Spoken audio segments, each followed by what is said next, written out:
Season 3 के episode number 2 को। अगर आपने इसके पिछले एपिसोड को अब तक नहीं देखा है तो पहले उसे जरूर देख लीजिए, उसकी लिंक आपको डिस्क्रिप्शन में मिल जाएगी। तो चलिए जानते हैं आगे की कहानी को बिना किसी देरी के एपिसोड नंबर 2 के साथ, जिसका नाम है योरिची टाइप 0। तो पिछले एपिसोड में हमने देखा था कि तांजीरो स्वॉर्डस्मिथ विलेज आता है अपने लिए एक नई तलवार बनवाने के लिए। मित्सुरी से उसे पता चलता है कि विलेज में एक सीक्रेट हथियार छुपा हुआ है जिससे तांजीरो और भी पावरफुल हो जाएगा। अगली सुबह तांजीरो उस हथियार को ढूंढने निकलता है तो उसे जंगल में मिस्ट हाशिरा मोइचिरो दिखाई देता है, जो कि एक 10 साल के बच्चे से बहस कर रहा था। वो लड़का मोइचिरो से कहता है कि चाहे कुछ भी हो जाए वो उसे चाबी नहीं देगा और ये भी नहीं बताएगा कि इसे इस्तेमाल कैसे करते हैं। हम इस बच्चे के पीछे किसी तरह की मूर्ति या रोबोट को खड़ा देखते हैं। तो दोस्तों ये कोई इंसान नहीं बल्कि एक रोबोट है। तांजीरो ये सब दूर से देख रहा था और उसे लगता है कि उसे इनके आपसी मामले के बीच नहीं आना चाहिए।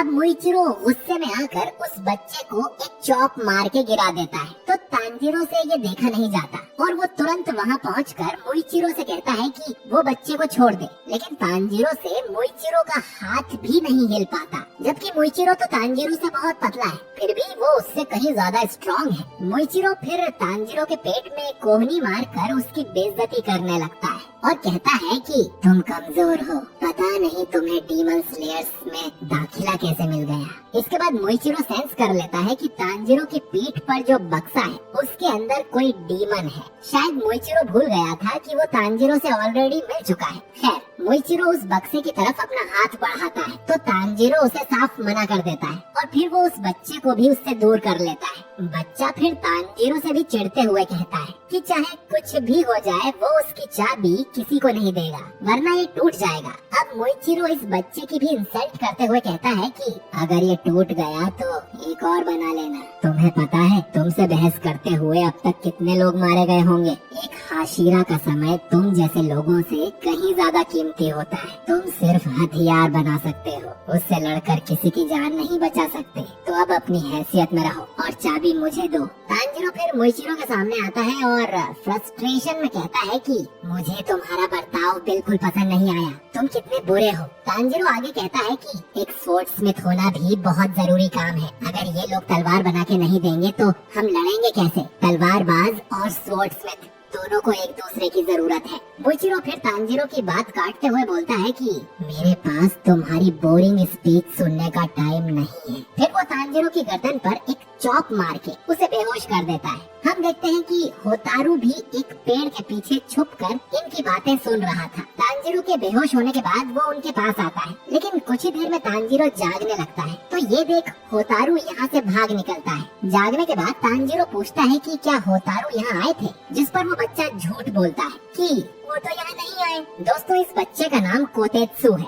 खैर मोइचिरो वो चाबी लेकर यहाँ से चला गया था। तांजीरो फिर पूछता है कि उनके पास जो चीज खड़ी थी वो क्या है, जिस पर कोतेत्सु बताता है कि वो एक मैकेनिकल डॉल है, उसका नाम योरिची टाइप 0 है। उसे चलाने के लिए एक चाबी चाहिए जो मोइचिरो मुझसे मांग रहा था। ये एक खास तरह की डॉल है जिसमें 108 तरह के मूव्स डाले गए हैं जो आराम से किसी भी आम इंसान को हरा सकता है और इसे हाशिरा की ट्रेनिंग के लिए यूज किया जाता है। तभी इन्हें तलवार चलाने की आवाज आती है और वो देखते हैं कि मोइचिरो ने उस डॉल के साथ ट्रेनिंग शुरू कर दी थी। तांजीरो कोतेत्सु से पूछता है कि इस डॉल के 6 हाथ क्यों हैं? असल में ये डॉल इस बच्चे के पूर्वजों ने बनाई थी, वो भी एक असली योद्धा तलवारबाज पर, जिसका नाम योरिची था। और योरिची के मूव्स की बराबरी करने के लिए उन्हें इस डॉल को 6 हाथ देने पड़े। तांजीरो को पता था कि उसने ये चेहरा पहले भी कहीं देखा है। वो बच्चे से पूछता है कि वो तलवारबाज कौन था और वो कहाँ पर है। कोतेत्सु कहता है कि उसे भी ज्यादा नहीं पता क्योंकि ये बात सेंगोकू पीरियड की है, यानी कि करीब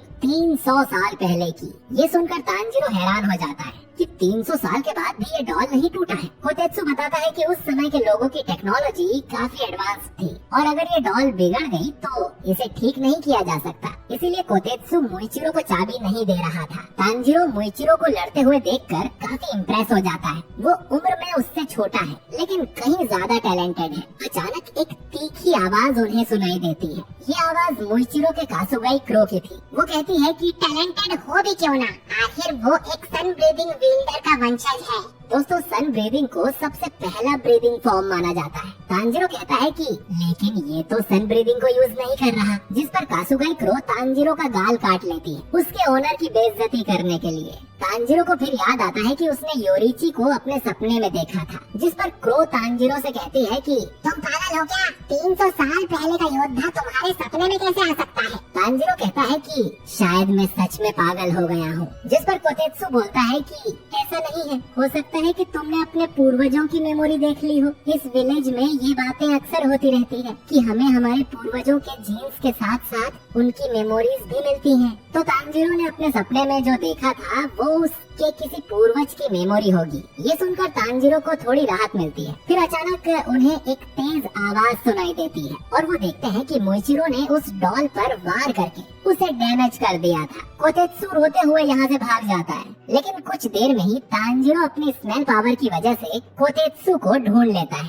जो कि एक पेड़ पर चढ़ा हुआ था। तांजिरो उसे समझाता है कि उसे उस डॉल पर गिव अप नहीं करना चाहिए और खूब मेहनत करनी चाहिए, ताकि भविष्य में वो सारी चीजें वो कर सके जो वो अभी नहीं कर सकता। कोतेत्सु उसकी नहीं सुनता तो तांजिरो भी पेड़ पर चढ़ जाता है और उसे एक चिमटी मारते हुए कहता है कि हो सकता है कि तुम्हें अपनी मेहनत का फल अभी न मिले, पर शायद तुम्हारे बच्चे या पोते जरूर ये काम कर दिखाएंगे। तांजिरो फिर बताता है कि वो मुजान की बुत्सुजी को मारना चाहता है और अपनी बहन को बचाना चाहता है, जो कि डीमन बन चुकी है। शायद ये दोनों काम करने से पहले तांजिरो मर जाएगा, लेकिन उसे उम्मीद है कि कोई न कोई उसका ये काम जरूर पूरा करेगा। तांजिरो की बातें सुन कोतेत्सु रोने लगता है और कहता है कि अब अगर मेरी डॉल टूट भी गई तो मैं खुद को संभाल लूंगा। वो वापस डॉल की तरफ जाने लगते हैं, लेकिन रास्ते में उन्हें मोइचिरो मिल जाता है। वो बताता है कि उसकी ट्रेनिंग खत्म हो गई है और उसने अच्छे से ट्रेन किया। मोइचिरो ये भी बताता है कि ट्रेनिंग के दौरान उसकी तलवार टूट गई थी, इसीलिए वो उस डॉल की तलवार ले जा रहा है। हम देखते हैं कि मोइचिरो ने उस तलवार के साथ साथ उस डॉल का हाथ भी उखाड़ दिया था। कोतेत्सु गुस्से में अपनी डॉल देखने जाता है और मोइचिरो अपनी पुरानी तलवार तांजिरो की तरफ फेंक देता है कि वो इसे कचरे में डाल दे।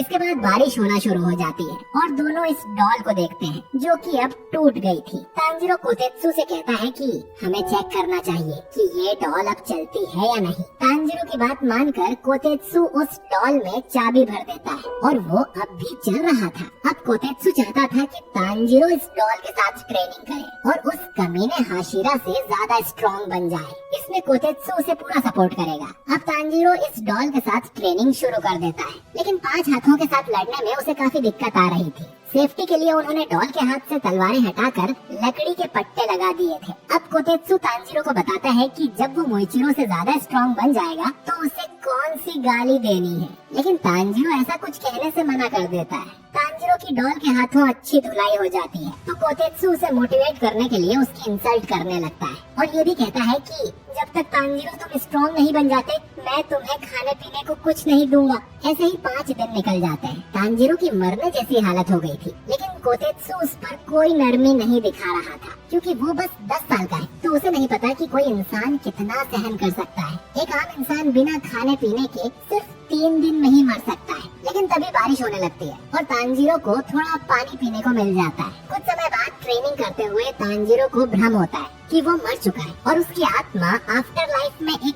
पुल पार कर रही है। लेकिन तांजिरो भूख के मारे उस पुल से नीचे नदी में गिर जाता है। नदी में कुछ हाथ उसे मसाज देने लगते हैं और उसे नदी के नीचे कोई चमकती हुई चीज भी दिखाई देती है और तभी तांजिरो को होश आ जाता है। तांजिरो अब डॉल के अटैक्स को स्मेल कर पा रहा था, यानी उसे पहले पता लग रहा था कि डॉल का कौन सा हाथ कौन सा अटैक करने वाला है, जिस पर तांजिरो डॉज कर देता है और पहली बार डॉल पर वार करने में वो कामयाब हो जाता है। हालांकि इससे डॉल को खरोच भी नहीं आई थी, पर कोतेत्सु तांजिरो को खाना देने के लिए मान जाता है और तांजिरो उसे चिल्लाकर ऑर्डर देता है 3 प्लेट राइस बॉल्स और एक कड़क मसाला चाय। खाना खाने के बाद तांजिरो में एनर्जी आ जाती है और अब वो डॉल के साथ अच्छी टक्कर ले पा रहा था। लड़ाई के दौरान तांजिरो अपनी पूरी ताकत से डॉल पर अटैक करने वाला था, पर उसे ध्यान आता है कि अगर ये टूट गई तो कोतेत्सु को बुरा लगेगा। कोतेत्सु पीछे से चिल्लाता है कि पूरी ताकत से मारो, मुझे फर्क नहीं पड़ता, अगर ये टूट भी जाए तो मैं इसे फिक्स कर लूंगा।